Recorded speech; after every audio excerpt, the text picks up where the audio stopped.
Hindi ko alam kung saan po siya galing, kung siya Koreana, Haponesa, o ano man. Please welcome, Chamsi. Sir, Kuya Wilma, yung gabi po. Kalimustanan po. Magandang gabi. Good evening, Chamsi. How are you? Samsi po. Ha? Samsi. Ano? Samsi. Anong Samsi? Para kang commercial ng TV, Samsi? Ano pangalan mo? Dory po. Dory. Oo. Teka, lapit ka sa mic, Iha. Ang ganda-ganda mo. Teka, saan ka? Taga Sultan Kudarat po. Wow, Sultan Kudarat. Bumati ka sa iyong mga kalaman sa Sultan Kudarat. Pinabati ko kamo diha sa Bara Poblacion, Colombia, Sultan Kudarat. Nana ko diri sa break time, break time. Nakakita na ko kay Kuya Willie.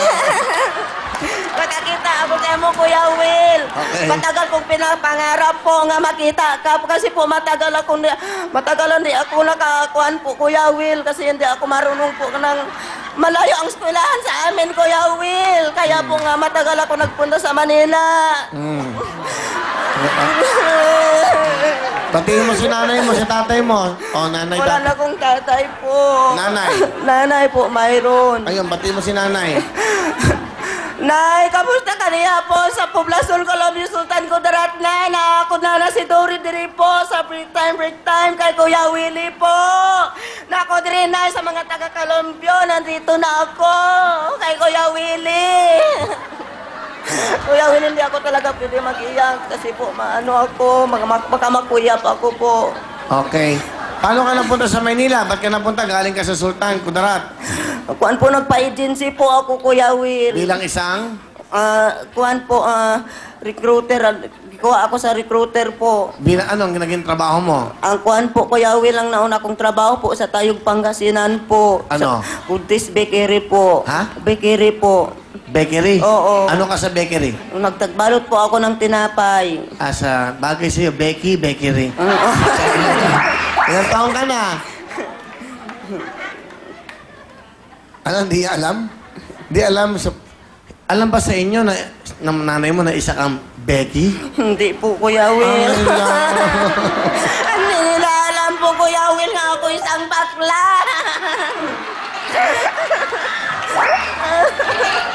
Hindi nila alam po. Kasi po, Kuya Will, ako lang lalaki sa amin lahat po. Lahat po kapatid ko po, puro si babae sila. Kasi po, ayaw ko yung maging lalaki po. Tinatago ko lang sa nanay ko, Kuya Will. Ngayon po, nakita na nila ako bakla na ako.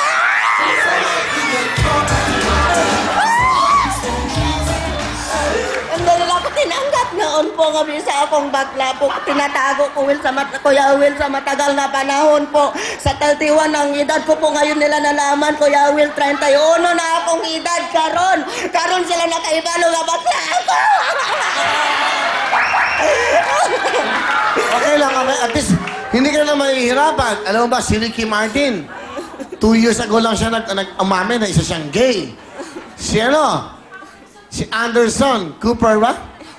Si Anderson Cooper ng CNN, reporter, guwapo, ang daming may gusto sa bumundo ron. Bilang umamin na, I'm a gay. So, ano masama doon? Eh, ganun talaga. Ganun ang nararamdaman mo. Huwag mong pahirapan ang sarili mo. Saka alam mo, bagay kang maging babae dahil napakaganda mo. Kuya Will, tinatago ko kasi sa amin nga isa akong bakla po. Oo. Kasi po sa amin po, ang buhok ko po na maigsi. Kuya Bill, dito lang ako nagpataas ng buhok po sa Manila po, Kuya Will. Masaya ka ba ngayon? Nararamdaman mo dahil inamin mo na ikaw isang babae. Masaya na po ako, Kuya Will. Ano sabi mo sa nanay mo? Nanay, Nay! Huwag yun na akong pagalitin, Huwag yun na akong anuhin. Huwag yun na akong na sa trabahong mabigat. Kasi po, hindi alam niyo yun, bakla man ako, na lalaki ang akuan niyo sa ako, adiha. Kanon, Nay, kabalo ka mo na bakla ako, di niya ako para doon sa basakan. Hindi na ako magbubuhat ng mais, Kuya Will, mabigat. huwag niyo naman buhatin ng bigat. Mabigat Mahilig ka ng bigat. Meron ka bang motto in life? What is your motto? Motto. Ano po, ano yun? Motto. Yung kasabihan. Meron ka bang kasabihan sa buhay? Mayroon po. ano, sige, ano? May kasabihan po ako. Ano? Pero po, mahiya ako. Pero po, kung mahiya man ako ngayon po, Kuya Will, sasabihin ko na lang sa iyo po ang katotohanan. Ano? Kasi po, Kuya Will, mula ng bata ako po, hindi ako nakapag-aaral. Okay lang. Tapos, Kuya Will, hindi ako po marunong magbasa. Ano basa? Kuya Will. Mahala na po kung pagtawan nila ako ngayon dito. At least po, sasabihin ko sa inyo ang lahat po. Hindi ako marunong magbasa, Kuya Will. Hindi ako marunong magsulat po ng pangalan ko. Kuya Will, gusto ko mag-aaral po kahit nga itong edad ko.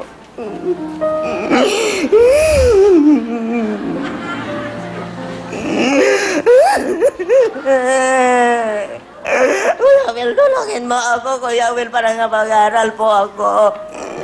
Kailangan ko po marunong magbasa, marunong magsulat, Kuya Will. Hindi ako marunong po. Hindi ako marunong, Kuya Will, kahit isang litra, wala akong alam. Okay lang, di ba Okay naman, ilang taon ka na? 31? Natawa na po ako, Kuya Kailan ang Will. birthday mo? August 22 po. Lapit na. Pero alam mo isulat yung pangalan mo? Hindi po, Kuya Will, pinasulat ko lang sa amo ko. Anong tunay mong pangalan? Dory Sangay po. Ha? Dory. Hindi, yung tunay, lalaki ka eh. Dory po. Dory? Oo. Dory? Dory. Hindi mo alam isulat ang pangalan mong Dory? Hindi po, tinuturuan po nila ako. Pero po, matigas pa rin ang kamay ko po. Maghawak ng ballpen po, Kuya Will. Sige, okay. Wala naman kalala, ha? Sisira yung mukha mo. Sino kasama mo? Pakilala mo. Pagkilala ko po sa inyo, Kuya Will. Ang bila kong mabait kong amo si Ate Ging. Ate Ging. Magandang gabi po. Magandang gabi, Ate Sa lahat Ging. ng nanonood dito sa studio, magandang gabi po sa inyong lahat. Magandang gabi eh. Eto, buti po nakasama nyo si Dory o si Chamsi, no? Ano gusto niyo sabihin sa kanya? Maraming nga salamat sa pagupod mo sa akong diri sa Real Time, Big Time. Nakita na akong si Kuya Willie. First time ko siya nakita. Hindi ka magpapikto sa mga panglait sang ibang tao sa imo. Hari lang ako diri. Balangga, tagid ka. Hindi ka magpabaya sa imong sarili. Ano gusto mo sabihin sa mahal mong amo? Salamat, Ate Ging, sa kabaitan mo sa akin. Kuya Will, kasi po nagtitinda ako ng papaya Sa papaya ni Ate Ging, ako po ang tindera niya, Kuya Will. Kung pinasulat sa akin ang pangalan po, pinasulat ko lang sa kasama ko kasi po hindi ako marunong magsulat ng pangalan ng mga suki ko, Kuya Will.